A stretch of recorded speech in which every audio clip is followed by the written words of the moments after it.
Colorado enters week 4 at home off a tough loss in Houston and a murky QB situation. Wyoming is also coming in into week 4, 2-1. They're looking to spoil what should be a get-right game for the Buffs. Tonight, we're going to be talking about and breaking down what Colorado can do to reset and also talk about who Colorado's QB is going to be. We're also going to be talking about the Wyoming matchup, right? And see if this could tell us the direction for the Buffs going forward.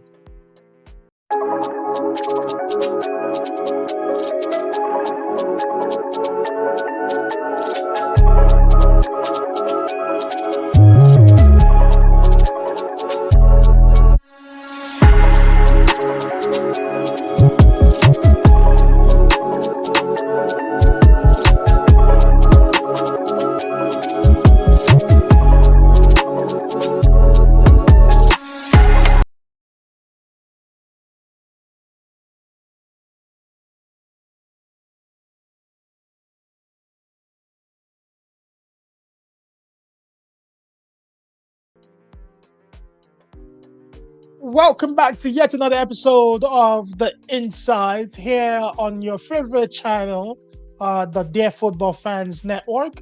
If you're just joining us for the first time or if you're a returning viewer, be sure to like, share, subscribe, and definitely give us a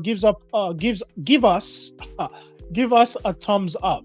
Right, doing this is certainly a way of encouraging us to continue to do what we love to do best, which is bringing you all the college football and football insight on a weekly basis.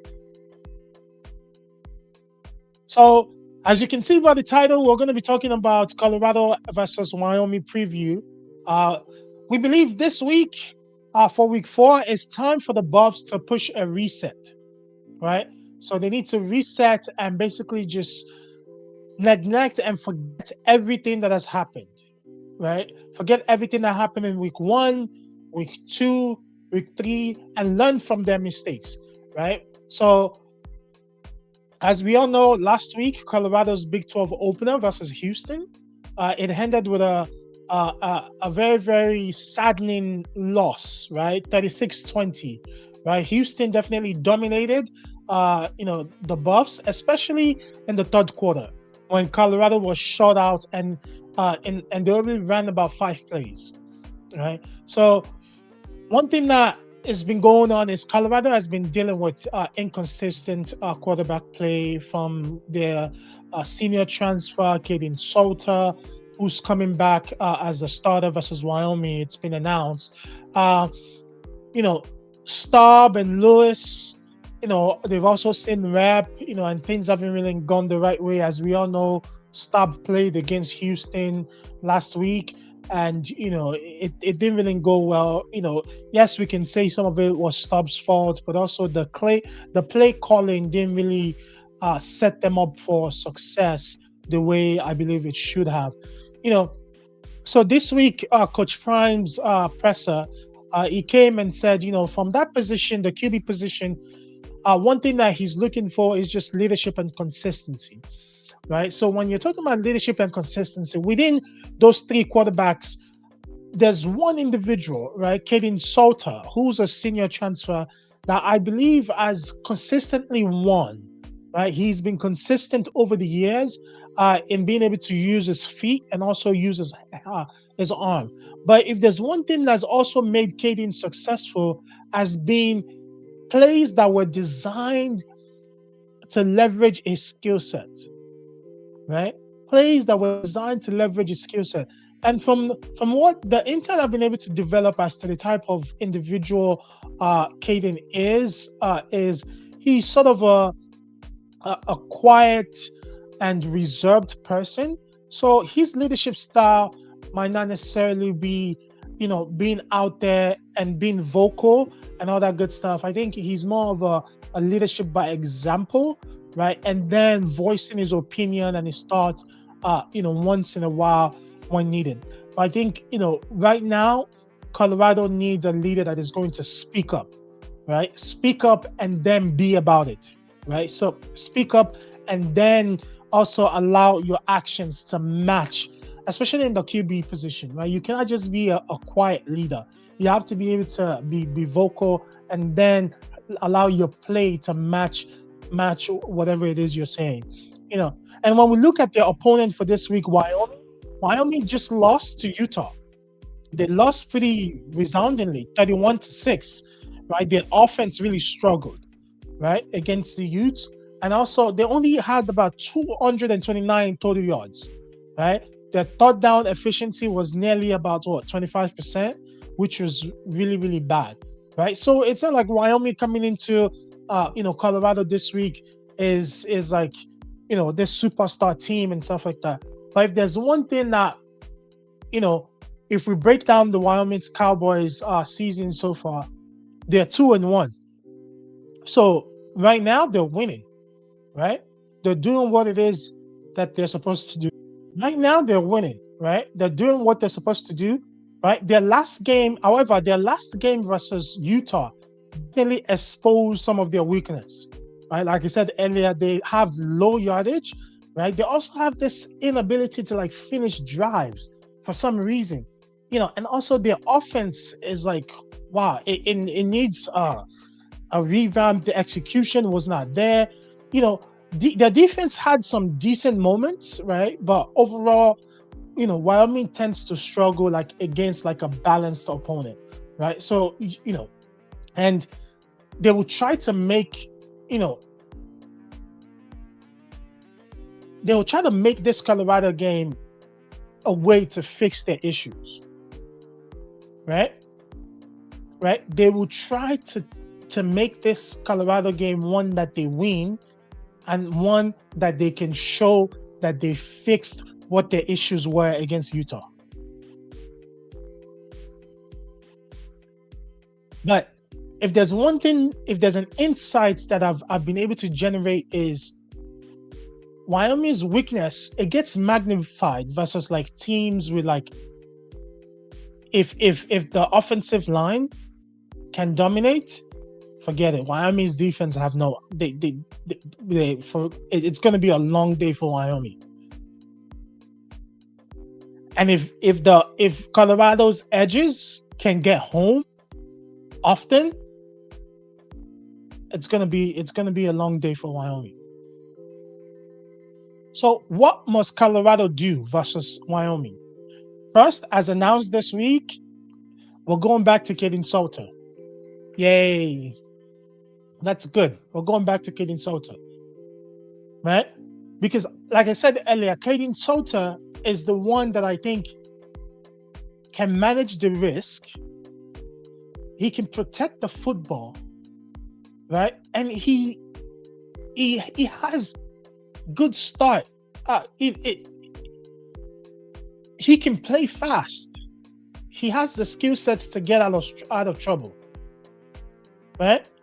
So if you look at this year alone, his stats is like 68.2 completion percentage, right? 261 yards so far this season, 1 passing touchdown, I believe 1 running touchdown, like 1 rushing touchdown this season alone. So if Colorado is able to design plays that takes advantage of his skill set, I believe he can make this game a successful one. Right? The other thing that the Colorado needs to do is improve their offensive line play. Right? In Houston, it was Staub was running for his life. Yes, he had time to throw and the receivers weren't getting open and all that good stuff, but there were a lot of blown assignments. There were sacks sometimes, and too many plays where Colorado just couldn't sustain drives. Right? They were trying to run the ball, and bam, the defense were already meeting the running backs behind the line of scrimmage. It just doesn't make sense. They certainly need to improve that. Right? When it comes to the run game, I think Wyoming may allow a chance for them to be able to run, the ball. Right? They will definitely be able to run the the ball against Wyoming and exert their will in that regards. But from last week's game, I think it's important for Colorado to remain a balanced team, right? And also stick to something. Just because you run the ball one or two times down the middle and it didn't work, doesn't mean you go away from it all through the game. And also, there are different type of run game. You have a star in Jordan Seaton. If it's not working running down the middle, run behind Seaton. If it's not easy running behind Seaton all the time throughout the game, switch it. Pull Seaton, right? Pull him, right? Be creative. Put in two running backs and use one of the running back as a fullback. Let that fullback bust through the gap, and you have someone like Trackhawk behind them. There are different ways to get creative with the run game. And also with the run game, use your quarterback power, right? Or better yet, go to the option game, right? Imagine you go to the option game and the ball gets flipped to Trackhawk and Trackhawk makes one guy miss. Bam, first down. There are different ways to get creative. And I think if there's one thing Colorado needs to do this game is be creative. Everyone can predict what Colorado is going to do. That's the problem. Even watching the ball game, you can predict what's going to happen. That's the issue with Colorado this year, right? The predictability, because guess what? You have so many coaches that are paid millions to figure out what you're going to be doing on offense. And if they keep seeing you doing the same thing, it's easy for them to predict what you're going to do. And that in itself is not ideal. It's not a recipe for success. As it relates to the defense must stay disciplined. And they need to, fundamentals, right? Fundamentals, tackle. When you're going to blitz, you got to make sure you bring your man down. There's no reason why a quarterback is juking you. You blitz, linebacker blitz, safety blitz, untouched, you are meant to be drilling whoever is holding the ball. You are meant to hit them so hard the entire stadium goes, whoa. So all those tackling, and also guys coming in at the wrong angle, all that needs to be mitigated this week. In order for the defense to be successful, they also have to limit Wyoming from big plays. And they also have to stop them on third down. And they need to go back to forcing turnovers. It's like we forgot how to punch the ball out. It's like Colorado forgot how to punch the ball out. Balance in terms of being able to run the football and throw the ball on offense and playing gap sound on defense. That's what's going to win games. That's what's going to win games. I'm not a betting man, but the betting lines and predictions, they have Colorado favored. They have Colorado favored with, I think, about 13 to 13.5 points. The over and under is projected to be about 44 to 45.5. The prediction is that Colorado wins, right? But Wyoming is going to cover, right? So they're thinking Colorado 28, right? And Wyoming 20, right? It seems plausible.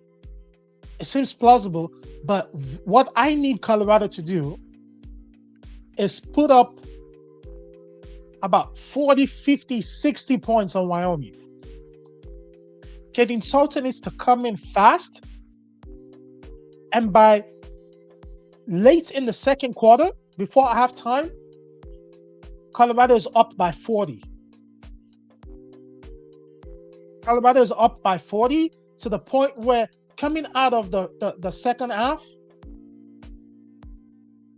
Kaidon Salter doesn't even need to dress out anymore, because now Juju Lewis and Staub can just split the third and fourth quarter, and everybody on the team plays.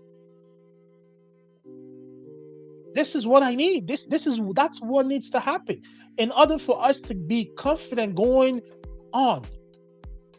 That's what needs to happen. Kaidon Salter needs to come out, play fast. By late second quarter, Colorado is up by 40, either 40-0, 40-7, or 40-10, and we go into halftime, right? And it's like, you know what, Kaidon, great job. This is your team going forward.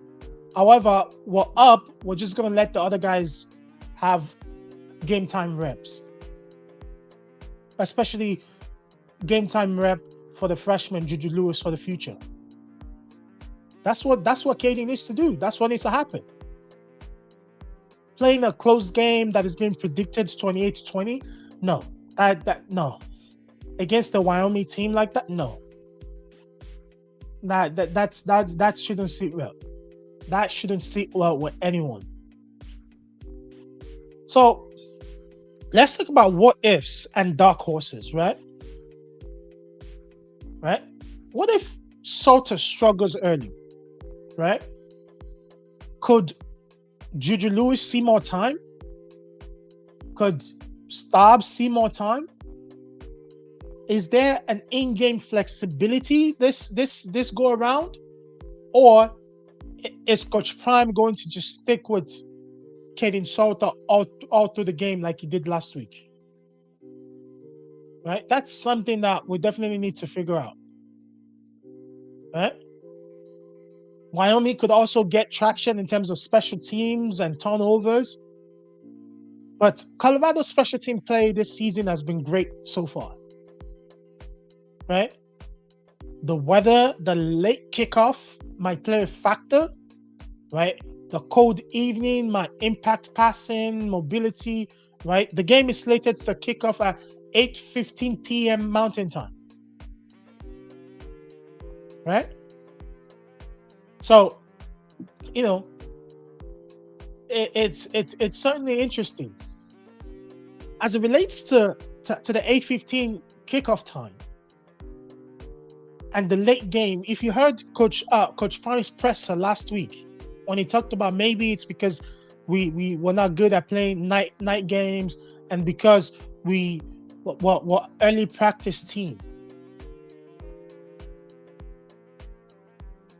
Right? Coach Prime and his team always say, right?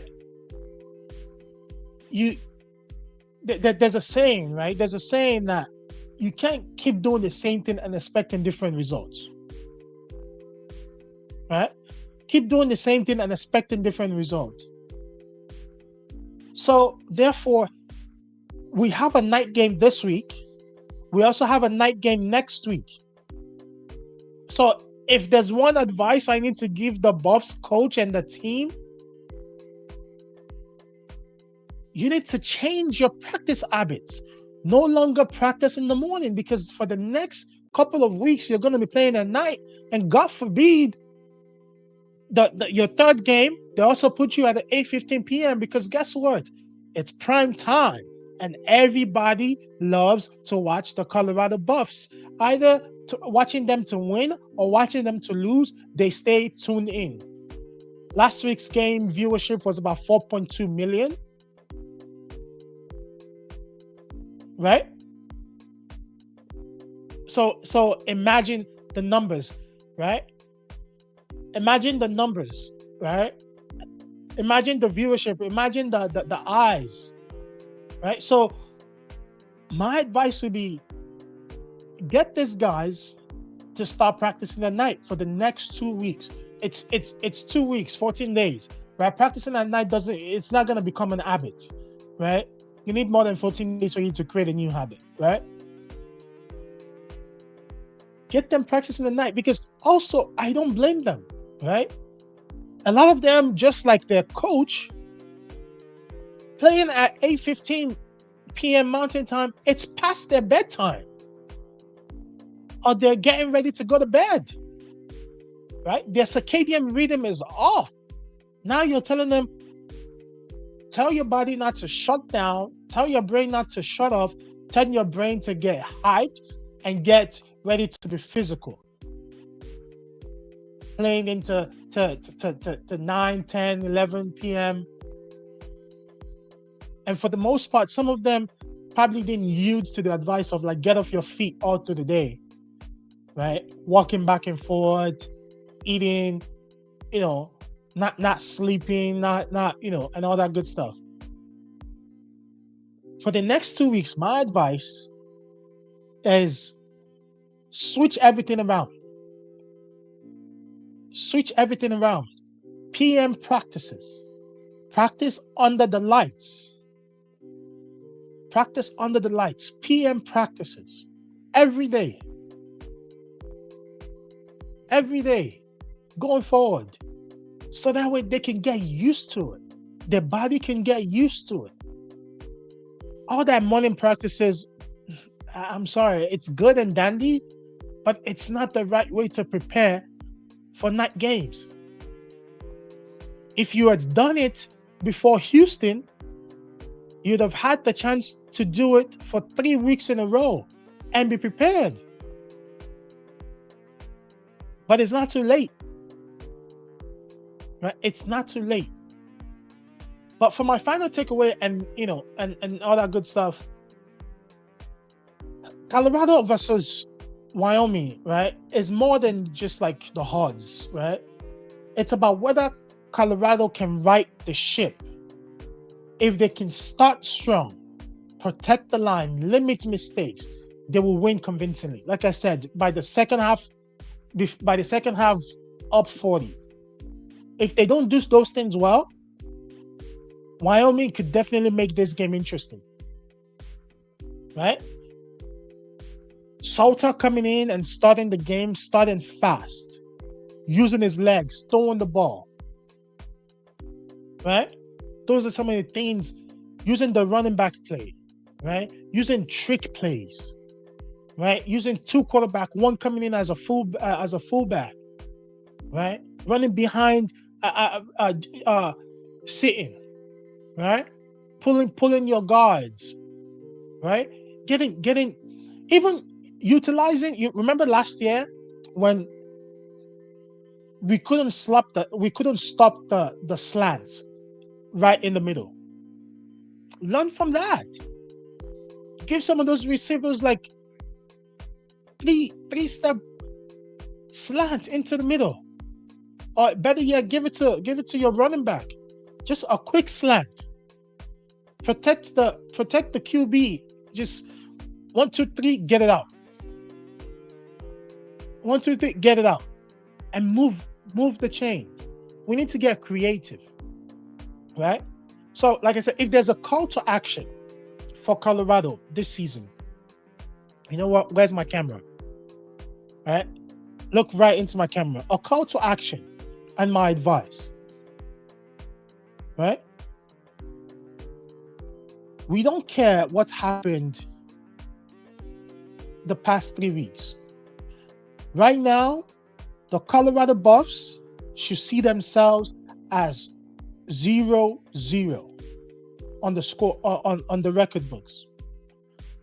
And I know the game against Wyoming is not a Big 12 game, but you should take it as a Big 12 game. I know there was a Big 12 opener and then now a non-conference game, but let me tell you, you should take it so seriously that this is also a non-conference conference game. That's the level of seriousness that there should be for this game. That's a level. So therefore, if you prepare as such and you go out and put 40, 50, 60, 70 on them and make a statement and have your next opponent next week fear you, that's what you need to do. That's what you need to do. Also, right, Coach Prime and his staff need to know that you can't keep doing the same thing and expecting different results. Those are something that he shared with his team before. Right? And I'm not coming here blaming the coordinators, because last game was coordinators and players, and I think everybody just fell asleep, right? Because even when they came into the game, they were lackluster, low on energy and all that good stuff. But I really think with the traveling and everything, they were just tired. And it took them a while to sort of get into the game, and then they tried to get into the game and things started going left, and it just wasn't it. But that's last year, right? A lot of fans have amnesia, right? They have amnesia. And what I mean by they have amnesia is, if you win this game in a very, very dominant fashion, they're going to forget what happened last week. It's just the truth of the matter. If you win this game and you dominate, they're going to forget. It's just the truth. Right? So, my advice, once again, switch your schedule around. Get those guys into the facility at night. Let them get used to playing at night. Let them know the importance of getting off your feet. And if you need to put all of them in an auditorium and have the GA watch them, where it's like everybody must take a nap, like come downstairs from your room and everybody must just, if you need to lay on the floor, but get off your feet, right? None of that like using your brain power to watch TV or play video games in your room and all that stuff, because all those things also, they get you tired, they get you fatigued. Just come downstairs, all in the auditorium, lay down, everybody go to sleep. We wake you up to eat lunch. After lunch, then we start to get ready for the pre-game activities and all that good stuff. I think that might need to happen. Right? And also practicing at night needs to happen. And most importantly, creativity in the offensive play call needs to happen. I'm not bashing, the OC or the DC, but creativity, learning from our mistake. If we were to learn from our mistakes and learn from what other people are doing against us, we have to get creative. So if there are times where we're not able to move the ball, we need to have a play or two that can spark our offense. You know what? Oh, dang. We 3 and out. This next time, let me bring out this play because it's going to spark the offense. And if this sparks the offense, it can turn things around for us. We need to have that. We have talents. We have talent in all position room. Give them play calls that will highlight those talents on the defensive side and also on the offensive side. I'm going to stop ranting on. Yeah. Colorado definitely has a chance to show what they're really made of. Right? And they need to take this as a conference game, despite the fact that it's not. But that's it for me today.